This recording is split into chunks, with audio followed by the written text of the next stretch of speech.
नमस्कार, AB star news देख रहे हैं आप और उत्तराखंड की खबरों के खास बुलेटिन हमारी देवभूमि लेकर हाजिर हूं मैं आपके साथ सोहन सिंह। अगर आप न्यू ईयर सेलिब्रेशन का प्लान उत्तराखंड में मना रहे हैं तो फिर आपके लिए एक अच्छी खबर है। दरअसल जो पर्यटक उत्तराखंड न्यू ईयर सेलिब्रेशन के लिए पहुंच रहे हैं उनके लिए सरकार की ओर से एक अहम फैसला लिया गया है, जिसके बाद उत्तराखंड के होटल, बार, मॉल और रेस्तरां 24 घंटे खोले जा सकेंगे। अब मामलों को लेकर मुख्यमंत्री के सचिव मीनाक्षी सुंदरम ने जानकारी दी है। उन्होंने बताया कि यह आदेश पहले से ही लागू है और अब श्रम विभाग ने इस आदेश को दोबारा जारी कर दिया है। श्रम विभाग ने स्पष्ट कर दिया है कि किसी भी प्रतिष्ठान में कार्मिकों की ड्यूटी 8 घंटे से ज्यादा ना लगाई जाए। हालांकि अभी शराब के ठेके 24 घंटे खोले जाने का फैसला आबकारी विभाग के प्रमुख सचिव करेंगे, जिसको लेकर भी आदेश जारी किया जाएगा। ये तो उनके जो ओनर्स हैं उनकी अपनी मर्जी होगी, लेकिन खोलने के लिए हमारे रोक नहीं है। वैसे हमारे नियम कानून में ऑलरेडी 24/7 प्राविधानित है, लेकिन कई सारे लोगों को इसको मालूम नहीं होगा और वो सरकार में जो इम्प्लीमेंटेशन करने वाले मशीनरी है उनको भी जानकारी नहीं होगी और जो रेस्टोरेंट ओनर्स हैं, ढाबा ओनर्स हैं, उनको भी जानकारी नहीं होगी। इसलिए इसको रीइटरेट करते हुए ये आदेश जारी किया है। सर, क्या है इस आदेश में? इस आदेश के अकॉर्डिंगली आप 24/7 अपने प्रतिष्ठान को, रेस्टोरेंट, ढाबा या होटल को आप खोल के रख सकते हैं। और अभी क्रिसमस और न्यू ईयर के लिए जो भीड़ आ रही है पर्यटकों की, उनको वो सुविधा मिल पाएगा जो अन्य प्रदेशों में मिल रहा है और यही इसका उद्देश्य है, ताकि हम बुलेटिन में बात मसूरी की भी कर लेते हैं, जहां इन दिनों विंटर कार्निवाल और फूड फेस्टिवल की धूम देखने को मिल रही है। पहाड़ी संस्कृति से लोगों को रूबरू होने का मौका मिल रहा है। पहाड़ के लजीज व्यंजनों का लुत्फ उठाते हुए लोग नजर आ रहे हैं और अब जो सियासी दिग्गज हैं उनके पहुंचने का सिलसिला भी विंटर कार्निवाल में शुरू हो चुका है। आपको बता दें कि विंटर कार्निवाल 30 दिसंबर तक चलेगा। इस दौरान लोगों को पहाड़ की संस्कृति से रूबरू होने का मौका मिल रहा है।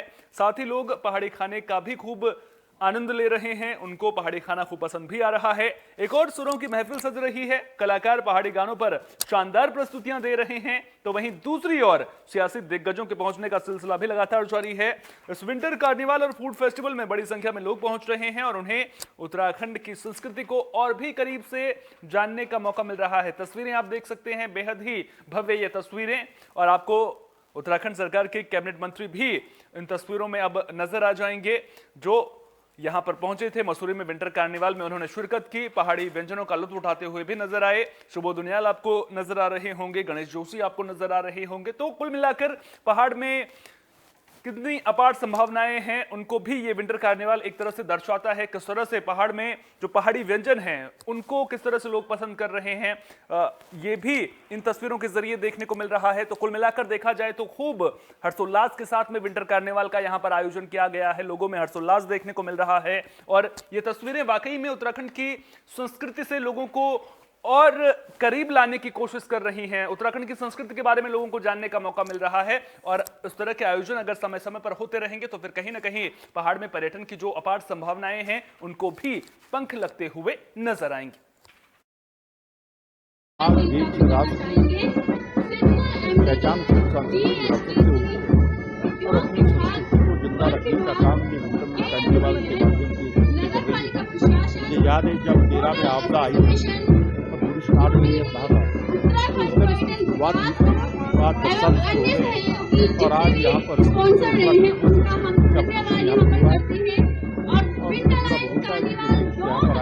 पूरी देश दुनिया में विंटर टूरिज्म के प्रति लोगों का आकर्षण बढ़ा है और क्रिसमस और नए साल को मनाने के लिए जिससे पूरा देश विदेश के लोग उत्साहित रहते हैं, उसको देखते हुए मसूरी में आप देख रहे होंगे पिछले कई सालों से विंटर टूरिज्म आगे बढ़ा और विंटर टूरिज्म में इस तरह के जो मौसम है ये अंदर से आपके गर्मी में ले आते हैं, जिससे जो प्रदर्शन होते हैं। तो एक और नए साल को लेकर के सेलिब्रेशन की तैयारियां की जा रही हैं, लोग प्लान बना रहे हैं। दूसरी ओर नए साल के मद्देनजर वन विभाग भी अलर्ट हो गया है। तो नए साल के मद्देनजर राजाजी टाइगर रिजर्व और हरिद्वार वन प्रभाग इन दिनों अलर्ट मोड पर है। सीमावर्ती क्षेत्रों में गश्त की जा रही है। गुरुवार को करीब 18 किलोमीटर की गश्त में वन कर्मियों ने जंगल के चप्पे चप्पे को खंगाला। चीला और गोहरी क्षेत्र में मौजूद सभी रिजॉर्ट कैंपिंग साइट पर वन महकमा विशेष मॉनिटरिंग कर रहा है। इसके अलावा गंगा के तटीय इलाकों में विशेष गश्ती दल बनाकर निगरानी की जा रही है। आपको बता दें कि हर साल इन वन क्षेत्रों में न्यू ईयर के जश्न की आड़ में हुड़दंगी वन कानूनों का उल्लंघन करते हुए पाए जाते हैं। इस बार नियम तोड़ने वालों के खिलाफ वन महकमे ने कठोर कार्रवाई की बात कही है।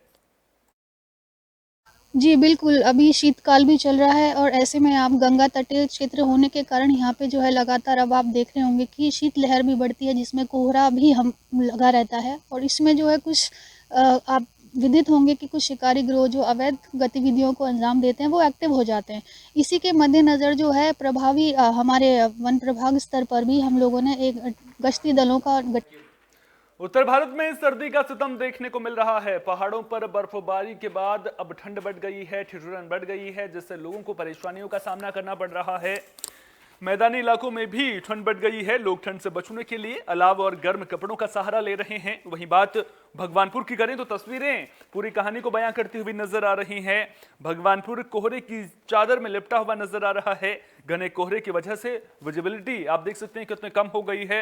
इसके अलावा सड़कों पर लोगों का आवागमन भी कम हो गया है और गाड़ियां सड़क पर रेंगती हुई नजर आ रही हैं। इक्का दुक्का वाहन ही आपको सड़कों पर चलते हुए नजर आएंगे। तो कुल मिलाकर देखा जाए तो उत्तर भारत में सभी शहरों का इसी तरह का हाल देखने को मिल रहा है और ठंड अब धीरे धीरे लोगों को, उत्तर भारत को अपनी आगोश में लेती हुई नजर आ रही है। और जिस तरह से ठंड अब बढ़ रही है, ऐसे में यह कहा जा सकता है कि यह सर्दी अभी और भी सताने वाली है।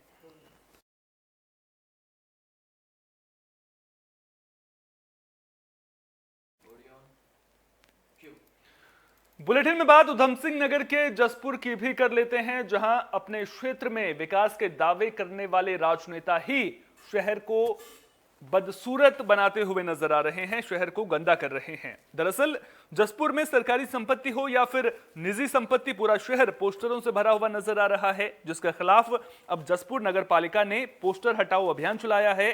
हैरान करने वाली बात यह है कि अभी तक अवैध तरीके से पोस्टर लगाने वालों के खिलाफ कोई कार्रवाई नहीं की गई है। लेकिन इन तस्वीरों को आप देखिए, नगर पालिका परिषद की यह जिम्मेदारी होती है कि जो अवैध तरीके से पोस्टर लगाए गए हैं, चाहे वो निजी संपत्ति पर लगाए गए हों, चाहे वो सरकारी संपत्ति पर लगाए गए हों, इन पोस्टरों को यहां से हटाया जाए। लेकिन अभी तक इन पोस्टरों को नहीं हटाया गया है। अब जरूर पोस्टर हटाओ अभियान चलाया गया है, लेकिन देखना दिलचस्प होगा कि इस मामले में अब कार्रवाई कब तक देखने को मिलेगी। प्रकरण मेरे संज्ञान में आया है और मैंने भी जो है निरीक्षण किया। कई बार मैं भी मौक़ों पर गया हूँ। जो शहर की फिजा बड़ी बदसूरत नज़र आती है, तो बिना किसी परमिशन के, बिना किसी आदेश की कुछ जानकारी मिली थी कि लोगों ने ये फ्लैक्सी या दीवार पे कुछ इस तरह के वो विज्ञापन वगैरह लगाए हैं। मैंने एक टीम का गठन किया गया है जो इस बात का निरीक्षण कर मुझे रिपोर्ट करेगी कि ये लोग किन लोगों के द्वारा ये बिना परमिशन के होर्डिंग्स या दीवारों पर ये इस तरह के वो लगाए गए हैं, तो उनके खिलाफ। बुलेटिन में बात दिनेशपुर की, जहां बंगाली महासभा ने बंगाली महासम्मेलन का आयोजन किया था, जिसमें राष्ट्रीय अनुसूचित जाति आयोग के अध्यक्ष अरुण हालदार ने शिरकत की। उनका बंगाली समाज के प्रतिनिधियों ने जोरदार स्वागत किया। सबसे पहले अरुण हालदार ने पुलिन कुमार विश्वास की प्रतिमा पर माल्यार्पण किया। महासम्मेलन को संबोधित करते हुए उन्होंने कहा कि बंगाली समाज की अनुसूचित जाति जो यूपी और उत्तराखंड में निवास करती है, उसे अनुसूचित जाति को मिलने वाले लाभ से वंचित रखा गया था, लेकिन अब यूपी और उत्तराखंड में बंगाली समाज की अनुसूचित जाति को इसका लाभ मिलेगा। आज राष्ट्रीय अनुसूचित आयोग के राष्ट्रीय अध्यक्ष अरुण हालदार जी हम लोगों के मध्य में आए और जब वर्षों से मांग थी, आपने सुना कि कभी सेंटर में गवर्नमेंट किसी की होती थी, स्टेट में किसी की होती थी, तो एक आपस में सामंजस्य ना होने की वजह से बंगाली समाज को इतने साल संघर्ष करना पड़ा। पहली बार स्टेट गवर्नमेंट और सेंट्रल गवर्नमेंट एक होने की वजह से जो टेक्निकल कमियां थी उसको पूरा किया गया और इनके पास तक पहुंच चुका है। आज बंगाली महासभा के इस आह्वान पे जो हालदार जी आए और इन्होंने स्पष्ट कहा है कि निश्चित ही बंगाली समाज के सम्मान में अनुसूचित जाति का दर्जा विभिन्न जातियों को मिलना चाहिए। देखिए, आज दिनेशपुर में अनुसूचित जाति आयोग के अध्यक्ष आदरणीय अरुण हालदार जी आए। ये पहली बार है कि देश में अनुसूचित जाति आयोग का अध्यक्ष एक बंगाली समाज से व्यक्ति है। और उत्तराखंड का जो बंगाली समाज है वो बहुत लंबे समय से अनुसूचित जाति के दर्जे की मांग उत्तरकाशी से दुखद खबर है। स्वतंत्रता सेनानी चुंदरियालाल का निधन हो गया है। आपको बता दें कि वे 96 साल के थे। उन्होंने बंदरकोट में अपनी आखिरी सांस ली। चुंदरियालाल लंबे वक्त से बीमार थे और उनका दून अस्पताल में इलाज चल रहा था। 25 दिसंबर को परिजन उन्हें बंदरकोट में घर पर ले आए थे, जहां उन्होंने आखिरी सांस ली। चुंदरियालाल डुंडा ब्लॉक के जुड़गा गांव के रहने वाले थे। वे साल 1944 में राजशाही के खिलाफ प्रजातंत्र के आंदोलन में शामिल हुए। इसी दौरान चुंदरियालाल स्वतंत्रता संग्राम सेनानी नत्था सिंह कश्यप, रामचंद्र उनियाल, परिपूर्णानंद पेनुली और त्रेपन सिंह नेगी के संपर्क में आए। प्रजातंत्र के आंदोलन का संदेश चंबा कद्दूखाल से लाते वक्त धरासू के पास राजशाही की हुकूमत ने उन्हें गिरफ्तार कर लिया था और चुंदरियालाल के घर और जमीन की कुर्की भी कर ली थी। लेकिन चुंदरियालाल ने उसके बाद भी हार नहीं मानी और राजशाही के तख्तापलट तक आंदोलन से जुड़े रहे। चुंदरियालाल के निधन पर गंगोत्री के विधायक सुरेश चौहान समेत कई प्रशासनिक अधिकारियों ने भी दुख जताया है।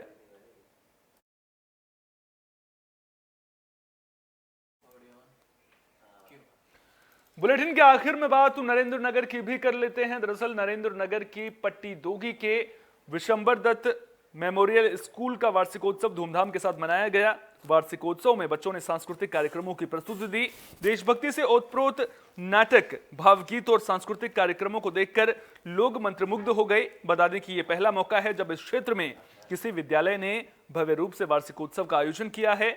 बता दें कि विकास चंद्रयान ने इस स्कूल की स्थापना गुलर में की थी। बता दें कि इस स्कूल की दैनिक शुरुआत भागवत श्लोक की प्रार्थना के साथ होती है और इस क्षेत्र के बच्चों को अच्छी शिक्षा देकर उनके सुनहरे भविष्य के निर्माण में यह स्कूल मील का पत्थर साबित हो रहा है। तो ये तस्वीरें आप देख सकते हैं किस तरह से छोटे छोटे बच्चे सांस्कृतिक कार्यक्रमों की प्रस्तुति देते हुए नजर आ रहे हैं। नाटकों का आयोजन यहाँ पर किया जा रहा है। कुल मिलाकर अगर यहाँ पर शिक्षा के क्षेत्र में अच्छी टेक्नोलॉजी आए, विकसित टेक्नोलॉजी है, तो कहीं ना कहीं इन बच्चों के लिए पढ़ाई और भी आसान हो सकती है। और ये तस्वीरों के जरिए आप देख सकते हैं किस तरह से बच्चे सांस्कृतिक कार्यक्रमों की प्रस्तुतियां देते हुए नजर आ रहे हैं। बहुत बढ़िया टीम है और बहुत शिद्दत से और बहुत लगन से ये काम करते हैं। मैंने देखा है, मैं गए 15 साल से यहाँ हूँ, मैंने देखा है कि बहुत शिद्दत से काम करते हैं विकास जी। तो हमारा सहयोग इनके साथ लगा हुआ है, आगे भी रहेगा हमेशा। मैं चाहती हूँ कि the best technology in the world education में जो यूज़ होती है वो सारी आ जाए स्कूल में और ये अपने में एक एग्जाम्पलरी स्कूल बन जाए जहाँ के लोग देखें कि पहाड़ में भी ऐसा स्कूल होता है। ये स्कूल से सबसे पहली उपलब्धि हमारी ये है कि इस स्कूल से दोगी पट्टी के 150 परिवारों का पलायन रुका है। क्योंकि जो समाज है वो आज की डेट में पहाड़ क्यों छोड़ रहा है? शिक्षा के लिए छोड़ रहा है, शहर जा रहा है क्योंकि अच्छी शिक्षा पहाड़ों में नहीं मिल पा रही है।